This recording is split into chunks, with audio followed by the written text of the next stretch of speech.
നിയമസഭയിൽ പരസ്പരം ഏറ്റുമുട്ടുകയാണ് പ്രതിപക്ഷ നേതാവ് വി ഡി സതീശനും അതുപോലെ തന്നെ കെ ശൈലജയും. ബജറ്റ് ചർച്ചയുമായി ബന്ധപ്പെട്ടാണ് പ്രതിപക്ഷ നേതാവും മട്ടന്നൂർ MLAയും തമ്മിൽ കൊമ്പ് കോർക്കുന്ന ഒരു സാഹചര്യം ഉണ്ടായത്. UDFനെ അതിരൂക്ഷമായ ഭാഷയിൽ കെ ശൈലജ വിമർശിച്ചതിന് പിന്നാലെയാണ് മറുപടിയുമായി സതീശൻ രംഗത്തെത്തിയപ്പോൾ, വായടപ്പിക്കുന്ന മറുപടി കിട്ടിയപ്പോൾ കാര്യങ്ങൾ കെട്ടടങ്ങിയത്. കോൺഗ്രസിനെ ചൊല്ലി നേരത്തെ തന്നെ മുഖ്യമന്ത്രി പിണറായി വിജയൻ അടക്കം പരാമർശിച്ചൊരു വിഷയമാണ് മുഖ്യമന്ത്രിയാകാൻ ഒട്ടേറെ ആളുകൾ ഒരുങ്ങിയിരിക്കുന്നു എന്നുള്ളത്. ഈ പരിഹാസം കെ ശൈലജ സഭയിൽ ഉയർത്തി. തൊട്ടു പിന്നാലെ ശൈലജയ്ക്കുള്ള മറുപടി സതീശന്റെ ഭാഗത്തു നിന്നും. PR ഏജൻസിയെ വെച്ച് മുഖ്യമന്ത്രിയാകാൻ ഇറങ്ങിത്തിരിച്ചതാണ് ശൈലജയ്ക്ക് തിരിച്ചടിയായി മാറിയതെന്നായിരുന്നു പരിഹാസം. LDF സർക്കാരിന് ഭരണ തുടർച്ച ഉണ്ടാകുമെന്ന് ചർച്ചയിൽ വെച്ച് കെ ശൈലജ പറയുകയും ഇനി അഥവാ നിങ്ങൾക്ക് ഭരണം കിട്ടിയാൽ എങ്ങനെയായിരിക്കുമെന്നുള്ള ഒരു പരിഹാസം ഉയർത്തിയപ്പോഴായിരുന്നു ഈ ചർച്ചകൾക്ക് തുടക്കം.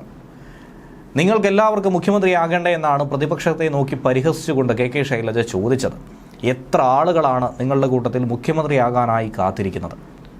വർഗീയവാദികളുടെ വോട്ടാണെങ്കിൽ പോരട്ടെ എന്ന നിലപാടാണ് കോൺഗ്രസിനുള്ളതെന്നും കെ ശൈലജ പറഞ്ഞു.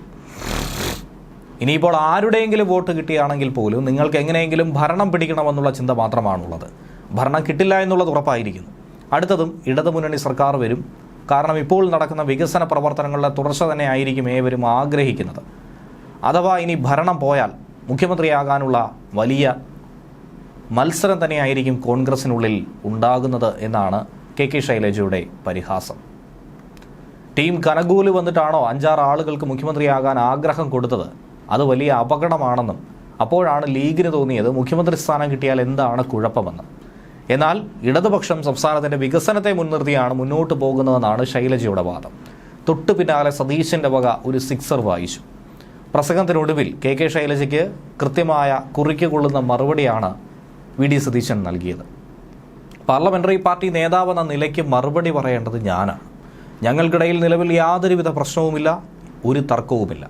ഞങ്ങളെല്ലാം ഒറ്റക്കെട്ടായി ടീമായാണ് പോകുന്നത്. പിന്നെ ശൈലജ ടീച്ചർക്ക് വലിയ വിഷമം ഉണ്ടാകും. കാരണം ടീച്ചർ PR ഏജൻസിയൊക്കെ വെച്ച് മുഖ്യമന്ത്രിയാകാൻ ഇറങ്ങിത്തിരിച്ച ആൾ കൂടിയാണ്. അതുകൊണ്ടാണ് ഇന്നീ അവസ്ഥ ഉണ്ടായത്. ട്രഷറി ബെഞ്ചിൽ ഇരിക്കേണ്ടിയിരുന്ന അവരിപ്പോൾ ആ ബെഞ്ചിൽ ഇരിക്കുന്നതിനുള്ള കാരണവും ഇതാണ്. അതിനുവേണ്ടി ഞങ്ങളുടെ മീതെ ദയവ് ചെയ്ത് കുതിര കയറരുതെന്നാണ് വി ഡി സതീശൻ്റെ മറുപടി. കെ ശൈലജ ഏറ്റവും അധികം വോട്ട് നേടി മട്ടന്നൂരിൽ നിന്നും വിജയിച്ചു കയറിയപ്പോൾ ഗൗരിയമ്മയ്ക്ക് ശേഷം ഒരു മുഖ്യമന്ത്രി ഉണ്ടെങ്കിൽ അത് കെ ശൈലജ ആയിരിക്കുമെന്ന് ഏവരും ഏറ്റു പറഞ്ഞു. അത് കെ ശൈലജയുടെ PR ഏജൻസിയാണെന്നും അതിനെ വെട്ടിനിരത്തിയത് പിണറായി വിജയനാണെന്നുമുള്ള പരിഹാസം നേരത്തെ തന്നെ കോൺഗ്രസ് ഉയർത്തിയതായിരുന്നു. അത് വീണ്ടും ഓർമ്മിപ്പിച്ചിരിക്കുകയാണ് ഇപ്പോൾ വി ഡി സതീശൻ.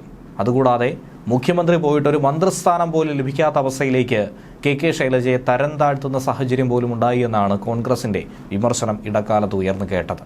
എന്തിനേറെ പറയുന്നു, ഇക്കഴിഞ്ഞ ലോക്സഭാ തെരഞ്ഞെടുപ്പിലടക്കം മത്സരിച്ച് ദയനീയമായ തോൽവി ഏറ്റുവാങ്ങേണ്ടി വന്ന ഒരു സാഹചര്യവും വടകരയിൽ കെ ശൈലജയ്ക്കുണ്ടായിരുന്നു.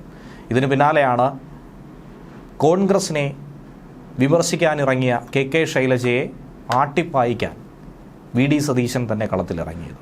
ന്യൂസ് ഡെസ്ക് മലയാളി വാർത്ത ഇൻസൈറ്റ്.